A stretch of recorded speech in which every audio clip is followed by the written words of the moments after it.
मी तुम्हाला सोप्या पद्धतीने एका चाळणीत घ्या आणि पाण्याखाली हलक्या हाताने 2 ते 3 वेळा धुवा.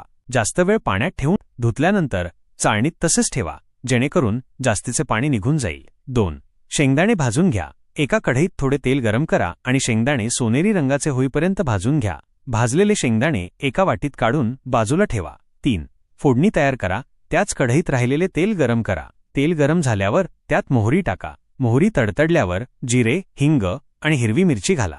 4. कांदा परतून घ्या. आता कढईत बारीक चिरलेला कांदा घाला आणि तो हलका गुलाबी रंगाचा होईपर्यंत परतून घ्या. 5. हळद आणि कढीपत्ता. कांदा परतल्यावर त्यात हळद पावडर आणि कढीपत्त्याची पाने घाला आणि चांगले मिक्स करा. 6. पोहे आणि मीठ मिक्स करा. आता धुतलेले पोहे कढईत घाला. त्यात चवीनुसार मीठ आणि साखर आवश्यक असल्यास घाला. 7. हलक्या हाताने मिक्स करा. पोहे आणि मसाले हलक्या हाताने चांगले मिक्स करा, जेणेकरून पोहे तुटणार नाहीत आणि सर्व मसाले व्यवस्थित लागतील. 8. वाफ येऊ द्या.